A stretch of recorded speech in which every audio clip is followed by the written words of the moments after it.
Hey yo, this is Dash, and yes, those of you guys who follow me on the live streams, I kind of didn't make much mention of it in some of the normal videos, but I did talk about it in the live stream where I had an event for 450 people over the weekend. I survived cooking for 450 people by myself. I live to tell the tale. Here's the tale. Hey yo, this is Dash.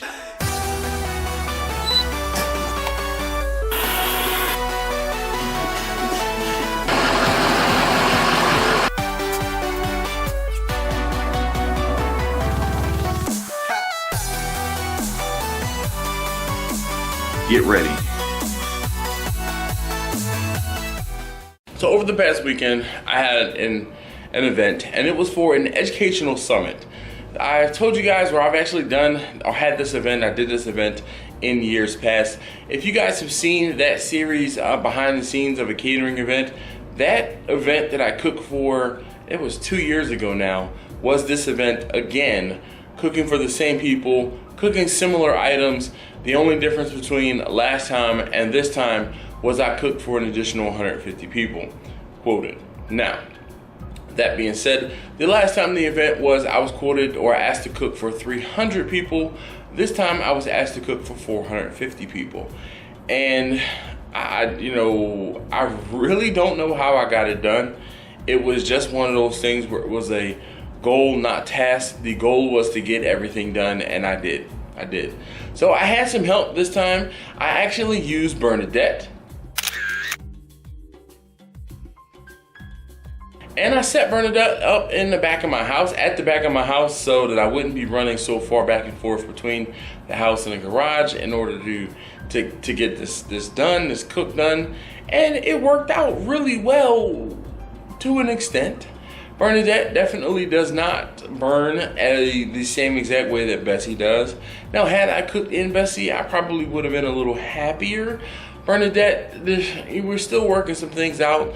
One of the things that I noticed with Bernadette, now one of the things I will tell you guys, those of you guys or all of you guys who've been bugging me to use wood with Bernadette, I did. And it just still does not burn correctly. And there's a lot of you guys who are like, oh, you need to open up the door to allow more air in. Well, you allow more air in, the fire's getting hotter. And in order for me to keep the temperatures down in Bernadette, I have to choke Bernadette off. But when you choke Bernadette off, the fire burns dirty. And it's not like a dirty, thick white smoke dirty. It's a dirty, black smoke dirty, which mind is blown. I don't even know how else to explain it other than everything just has a much darker color in it, on it. And the good thing was I cooked pork shoulder and I cooked brisket in Bernadette. So here's a picture of the briskets. There were 10 briskets.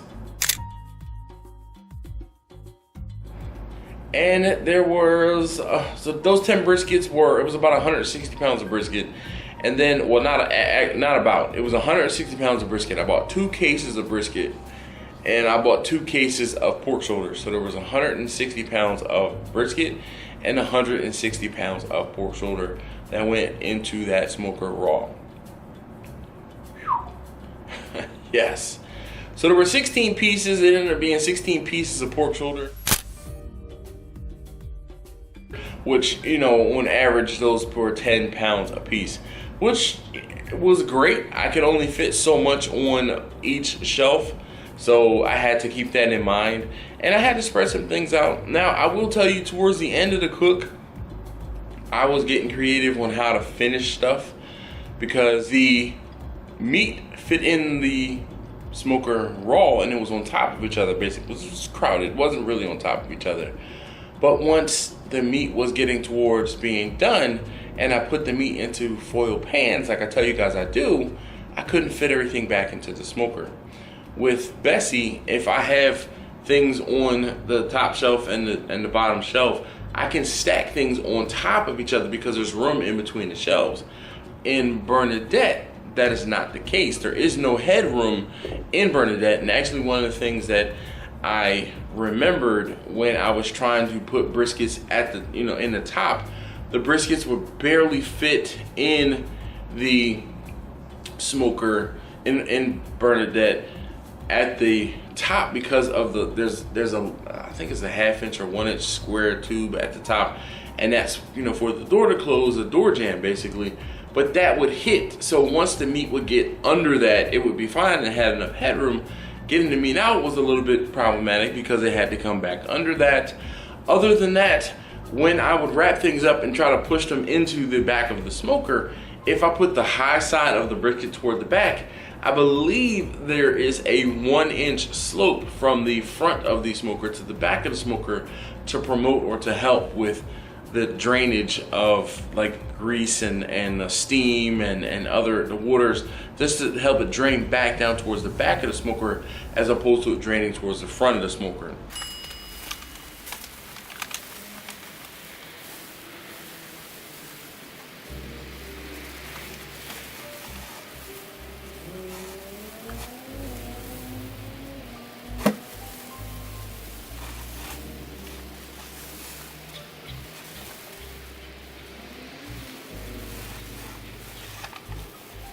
But those are just some things that with use, I'll kind of hopefully figure out. But that was part of the reason why I moved Bernadette to the back of the house, so that I could, pull her out of the garage and get to use it or use it a lot more.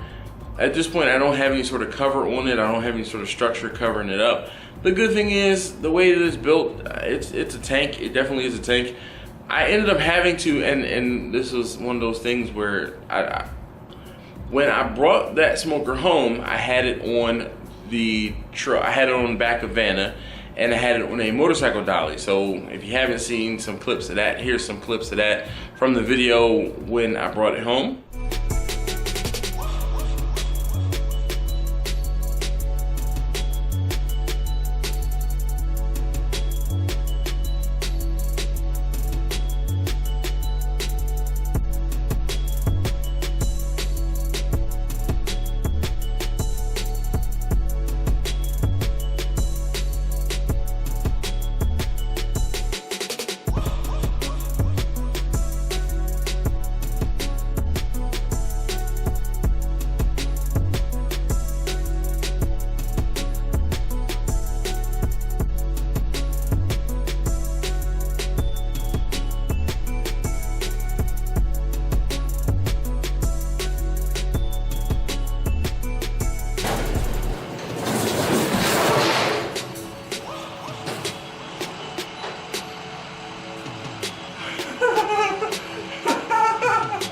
Yes! Now, all of the smokers, once they go in the garage, they really don't come out of the garage. But rolling those things up the driveway, Bernadette probably weighs 2,000 pounds. Probably between 2,000 and 3,000 pounds. Bernadette's a big girl. Big girl. In order for me to get that smoker up the driveway, I had to attach it to Vanna. And I had I had to pull that smoker up the driveway past where my back gate is, and then use gravity to help me shoot it down into the gate. My sons actually helped me as well get that thing situated. And as you can see, here's some pictures. Well, here's more pictures. You notice there's jack stands. The back of my house, there was a slight grade, and I ended up having to level the smoker by using jack stands. So yeah, I had to get a jack underneath the smoker, jack it up. No, one of the other things too I found out while I was trying to get the smoker level and moved around into the place where it was, I broke one of the wheels. Those wheels are rated at 5,000 pounds each or something like that, and one of the wheels broke. Like the metal casting, it broke off of the wheel. Like I don't even know how or what. Now the good thing is it seems like it's replaceable. The bad thing is, of course, it's the back wheel and on the back side. So I'll have to figure out what size wheel I need, replace it, so that I can move that smoker back to the garages if necessary, or sell it. I'm considering selling it. I might just talk about that lightly. Anyway, Bernadette did what I needed her to do. I definitely got the food cooked in Bernadette. Now, I will tell you, cooking with wood in Bernadette, I don't know whether or not it's just been the time since I've had Bernadette versus me knowing a lot more now, I guess, more experience with fires. Whatever the case may be, whatever I did before, I think it also burned dirty, which was the main problem. But I think I just stuck with it. So what ended up happening was I started the fire in Bernadette on Thursday morning at about 4 o'clock in the morning. I let the fire burn in Bernadette all day long, and I didn't actually put food on Bernadette until, was it? Yeah, it was about 10 o'clock. It was 10 o'clock because I originally wanted to get food into the smoker before I took my kids to school, and that didn't work out. And what ended up happening was I took them to school, I got everything seasoned, I got everything prepped, and then actually I think I started cooking at about noon because I was able to get everything started it was about 10 o'clock. So I didn't start cooking until noon. Now by the time everything finished, we were looking at 2 or 3 o'clock in the morning on Friday. So cool. Then on Friday morning, I got up and I started cooking the chicken. And I cooked the chicken in Bessie in the garage with the wood. And that went pretty flawlessly. There was no real hiccups, no real issues there. So yeah, that was good. I do have a couple clips of some things, and I will kind of sporadically put them in where I can. I think I have some clips of me loading the smoker.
I know this video is a little all over the place because I really didn't have much direction. I didn't sit down and make a plan for this one.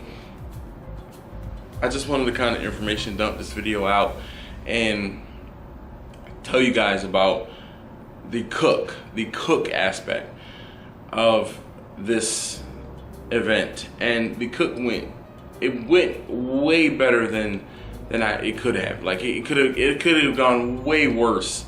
And I could have had a huge problem, but I didn't. You know, it was one of those things where I put my head down. That's why I don't have much footage of me cooking, of me getting things prepared at all, because I had a lot to do and I had a fixed amount of time. So I couldn't double the time that it was gonna take me to get these things done by making sure I had the camera angle set up, making sure I had moved the camera, making sure all of those things that I do when I do a cook. I couldn't do that for this particular instance because of the fact that I had a lot to get done. So I don't think I actually told you guys how much meat or what I cooked. In total, I cooked 160 pounds of beef, 160 pounds of pork, and then I ended up cooking about 100 pounds of chicken. The orders were for 80 pounds of beef, 80 pounds of pork, and 80 pounds of chicken. So I told you guys before the numbers on those things, so that was pretty much the 50% loss for the brisket, 50% loss for the pork shoulder, and 25 to 30% loss on the chicken. So I made, I cooked the raw ingredients to have the net results that I needed. And it worked out. I actually ended up having slightly more chicken than I needed. And I ended up having, by the time it was all said and done, I probably had about 10 pounds, between 7 and 10 pounds of extra pork. Now, what I ended up doing was, some of it I kind of put away for us. Some of it was a little burnt and it didn't have that, like, I didn't use it. So I ended up throwing some of it away. I ended up wasting some of it. But what was salvageable, I used it. What wasn't salvageable, I threw it away. I figured, once I saw what was burnt from being really low in Bernadette, I put it off to the side. And because I didn't need it after measuring everything else out, I just chucked what I didn't want afterwards. So there was some waste, but for the most part, everything else went perfect. Really took my time. Really just, it was a slow grind. I will tell you, on Friday night, once everything was cooked, once everything was done, once everything was together, I pulled everything out. The brisket and the pork shoulder I put away. The chicken was cooked on Friday. So once the chicken was done, I started to process the chicken. I cut all of the chicken up. I smashed it with my hands and then cut it up, rough chop, and then put that off to the side. And then I got my pork shoulder. Now with the pork shoulder, what I ended up doing was warming, just knocking the chill off of it. Because if you've ever tried to pull pork that has gotten cold, it's impossible. It's impossible. But if you pull pork that is warm or warmer, then you don't have as big of a problem. I was pulling the pork, the brisket was coming up to temperature, room temperature, and that made it easier to slice. Though it would have been more ideal had I sliced it while it was warm.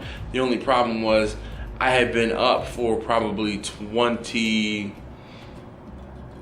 hours by the time all of the briskets and the pork shoulder were done, and I was tired, so I went to sleep and then had to get up the very next morning because and start getting things done. So I had 2 hours sleep from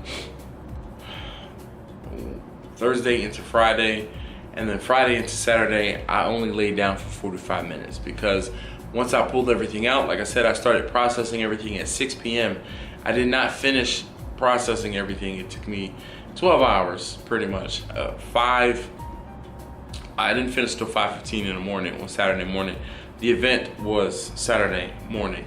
Now the problem was there was a lot of breaks, there was a lot of interruptions. I'm still a dad, I'm still a husband, I still had to get things done around the house, cooking dinner, or actually I bought dinner on Friday, but I had to pick kids up from school, I had to pick, do things this, do things that, which is what made me start so late. And then once I got started, I could only stand up for so long because my back was bothering me from standing up so long, from being up so long. So I had to sit down every now and again. And there were a couple of live streams I sat in on. So that 12 hours wasn't 12 hours of me working, but it was almost 12 hours, a solid block of me processing everything. The pork shoulder, I processed about 15 pounds at a time because I had 3 pieces. And, it was 15 pounds after cooking. So it was because it was 3 pieces of pork shoulder. That took me probably half an hour, 45 minutes per, because again, I'm doing it by hand. Once I finished doing it, pulling the pork by hand, I, put a little extra seasoning in it, put a little sauce in it, got it all to the point where, all right, I'm gonna then go ahead and get it into a pan and get it put away. So I put the pans, or I made the pans, they were 16 pounds each. And for the pork and the chicken, the briskets, I just cut the briskets up and put two flats into each pan and two points into each pan, and I said the weight be damned. But that was the cook aspect, and I know this was a little bit rambly, and if you guys have any specific questions or want to know more information, feel free to leave them down below. And if I get enough questions, maybe I'll do another video on it just to make it easier for me to reply, or I will just reply to you guys down in the comments down below. But keep an eye out for the end of the week. I will do, or later this week, I'm going to do a lessons learned for this particular cook, and I learned a lot of lessons. The things that I really, they're not lessons learned more or less, there are things that I want to do next time. So not that I did something wrong and I want to learn from my mistake. Hey, this is a good idea to help it flow a little easier next time, to help it be a little easier next time. So stick around end of the week for that video. As always, thank you guys so very much for watching. If you haven't already, please do subscribe. If you like what you saw today, if you learned something, please leave me a comment with some feedback down below, and also give me a thumbs up.